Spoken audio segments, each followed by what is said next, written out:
The last scene of 8 Mile, the Eminem movie, they go into the battle. He makes fun of himself the whole time because it leaves the other person with nothing.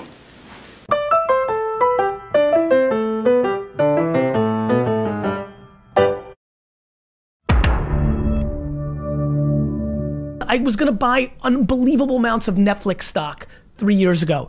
The phone call hung up on me. On vacation, by the way. Wow. Hung up on me. I didn't call him back. Never did it. How do you handle that? Easily. Do you just feel like it just wasn't meant to be? 100,000%. Because I'm always like, I suck and you, I just think everyone sucks. And it makes it easier. I don't know. That's kind of that's a very pessimistic way of thinking, Gary. I just think it's massively optimistic. Really? Everybody sucks. That means everyone's awesome. Let's go. Now I do feel like my father would always tell me, "You're never as good as they say you are. You're never as bad as they say you are." That's for sure. You know, so I do exist in that gray area. Well, there's another thing. They saying hasn't been able to penetrate. Yeah, because who is they? I'm just like, you can't. Here's why I don't take their judgment. It's not that they're wrong and I'm right. Mm-hmm. It's that they lack context. Nobody knows what's going on in my bedroom. The world is out of context, baby. The world's out of context. Yeah. Everyone's throwing around judgment now because it's easy. Yeah, because of social media. 100%. But by the way, we always did it. Now we just can read it. People judged you in the streets. People judged you in the office rooms. People judged you at the cafes. You just didn't see it so much. 100%.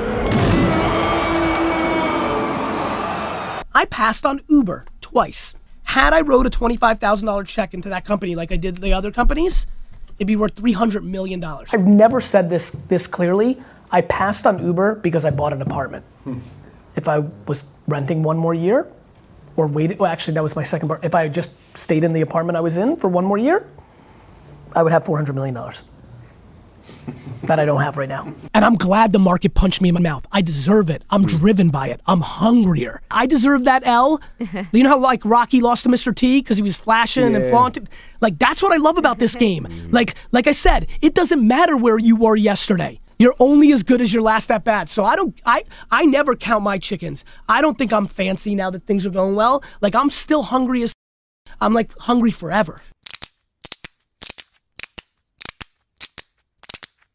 I talk about everybody spending as much money as possible on Facebook and Instagram right now because it's underpriced. I say that because when I built my dad's store, when people are like, oh man, he built it from 3 to 60, that's amazing. I think that sucks because I know it should have been 3 to 200, but I didn't spend enough on Google ads when I had the best hand. Forget about passing on Uber. When you're investing, you're always making mistakes. I operated Wine Library. So when I say the biggest mistake I've made in my career, I was controlling that car, right? The biggest mistake I made in my career was I didn't spend enough money on Google AdWords in 2001, 2, 3 when I knew I had it. But I was too young and didn't understand how special that moment was when I was buying keywords for 5 cents and getting unlimited customers.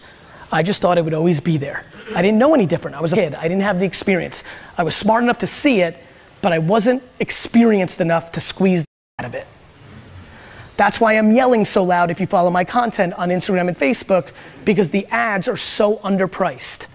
And I know it's going to go away. You buy for $3 and $4 CPMs to get people are gonna be $20 and $30. They're not gonna be as affected. So actualized, it's gonna go from $2 to $50 in my brain. And it's gonna happen fast.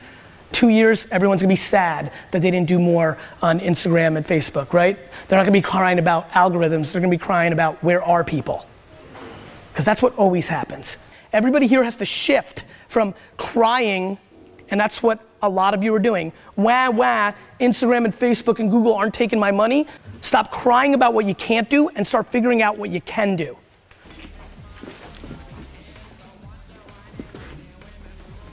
No way. VaynerMedia is a mistake. And you want a better answer? I knew it was a mistake before I started it because it's not scalable, right? It's client work. It's a step backwards for a progressive entrepreneur. There's a lot of things wrong with it, but I knew why I was doing it.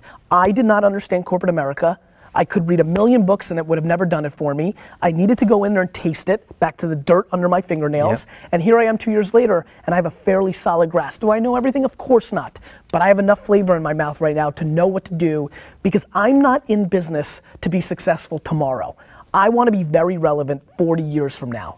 When I'm 75, I want to be gangster. I want 20-year-old entrepreneurs to be like, that is the guy. The marathon. Absolutely. And so I needed that tool, that knowledge in my belt. So I took a 2-year, 3-year, whatever this run is going to be, sabbatical, right? And learned what I had to learn. I'm obsessed with mistakes. I do so many things wrong. I mean, I screwed up Obsessed TV when I tried to scale multiple personalities. Samantha's amazing. That was me screwing up too. I'm always thinking I could do so many things. I screw up every day because I'm trying to juggle too many balls. I need to focus and I know it, but I can't help it. It makes me happy to juggle. Please tell me you caught that. I was a breakout YouTube star in the first year, 2006. I decided that the right strategy was to leave YouTube completely and go to Vidler, because Vidler offered me equity in their company, and I've left an enormous amount of attention. I deviated from my intention thesis to do short-term economics and equity in a company, and I lost.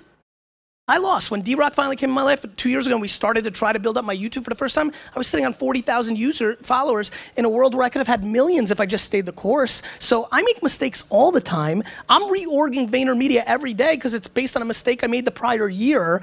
I just don't give about my mistakes. Everybody else cares about your mistakes. If you're worried about your own mistakes, you've already lost. What does it all mean, Basil? The leverage is in being accountable of everything. The leverage is exposing your weaknesses. I proudly talk about passing on Uber twice, being a DNF student. You know, I proudly talk about my shortcomings, right? I can't wait for more bad things to happen. I mean it, because I will talk about them because what, you're so perfect? I look at losing as a positive, mainly because everybody here doesn't like losing because they're worried what other people think about their loss. They're programmed. I don't give a about what other people think about my L. It's my L. You go worry about yourself. This is my L. Yeah, okay. I'm not worried about my wife thinks about my L. I'm not worried about my kids think about my L. It's my L. And the reason people don't like losses is not so much that they don't like losses, they're worried about what everybody else thinks about their loss.